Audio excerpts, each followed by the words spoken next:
Hi there. As a naturopath with 2 decades of experience, I've seen this time and time again in clinic.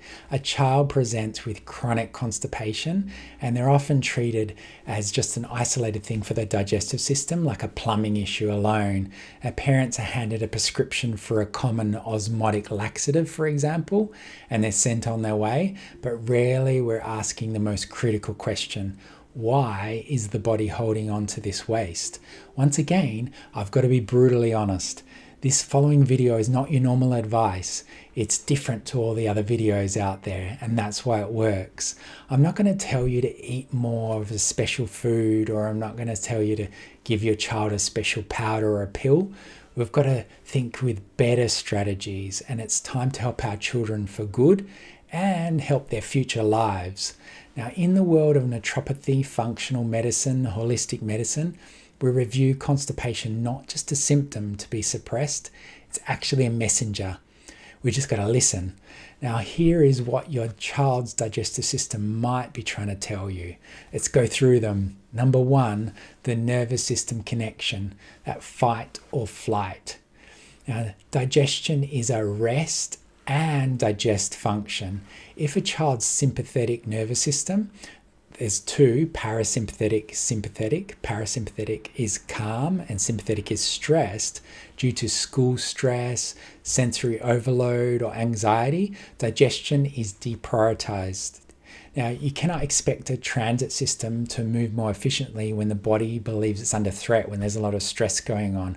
Often, supporting a child's nervous system through grounding routine or calming herbs is just as important as having the stool. It'll help other areas too. Number 2, the microbiome imbalance. The gut is an ecosystem. When the microbiome balance is disrupted, often due to a history of antibiotic use, medications, preservatives, diet and high processed sugars or environmental toxins, the signals that trigger peristalsis, that's that wave muscle that makes the child go to the toilet, can become sluggish. Now, constipation is frequently a sign of dysbiosis, where the good bacteria aren't there in sufficient numbers to keep things moving. Now, kids can easily pick up parasites as well, and not just your worms, there can be single cell amoebas as well, or very small ones that you can't see. And there's uncommon ones that are missed in the regular doctor's stool test as well. There's also opportunistic bacteria, and they commonly mess up healthy gut balance. A healthy gut microbiome involves a lot of parts, all the way from the mouth. There's the flora, dental hygiene, saliva secretions, all the way down to the stomach, bile and beyond, and in the large bowel as well. Poor fat absorption, for example, is linked to gallbladder or liver support. That can lead to dry, hard stools or even floating stools. Number 3, nutrient deficiencies. Usually a doctor's prescription will often focus on fiber and certain prescriptions, but what about looking at vitamins, minerals, amino acids, fats and carbohydrates too? Magnesium's one, for example, that's a common one. Nature's relaxant. It's an essential one for muscle fibers and the bowel to relax and contract as well, the muscles to contract efficiently. Many children are chronically deficient in those because of soil quality and dietary choices as well. Throw in overstimulation in the nervous system, like I mentioned before, daily demands, and the demands on the magnesium is even greater, and it's not enough. Magnesium's one common deficiency, but what about other things you might not have heard of? Molybdenum, pepsin, or even tryptophan. How about those things? There's a lot of cogs working in the wheel to help that digestive system to work effectively and well. Number 4, food intolerances. Even if a child isn't allergic in a medical sense, they may have a sensitivity that can cause low-grade inflammation in the gut lining. Dairy, in particular casein, that's a protein in the dairy, is the most frequent culprit.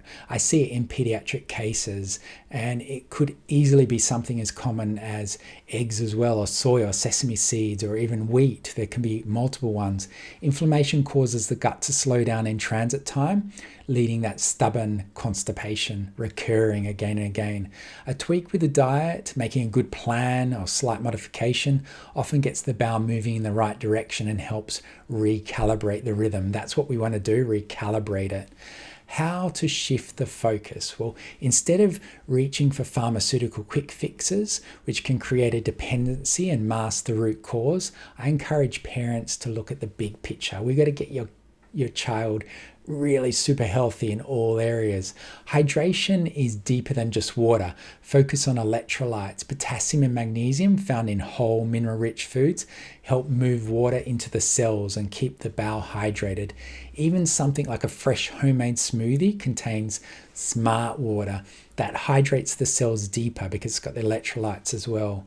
Identify the trigger. Keep a food and mood journal. And are the symptoms worse after certain foods, perhaps? Or are they worse during stressful weeks?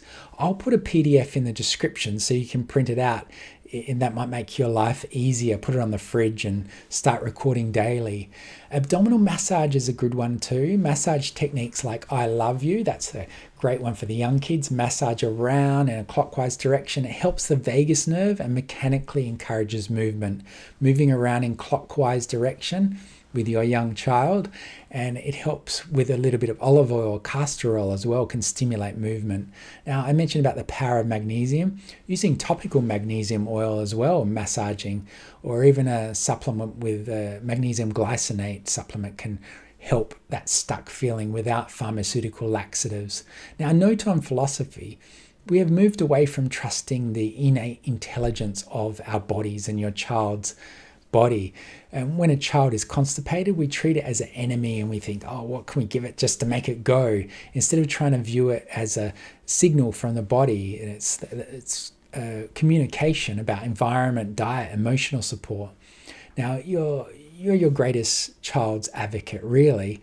And by looking beyond the symptoms, you aren't just helping them with a bowel movement, you're setting them up for the future and giving them better growth all around, not just constipation, overcoming that. Now, I strive to help as many children as I can to be able to grow into the healthiest little adults they can be. Now, I want you to keep learning, so keep on continuing with this one right here.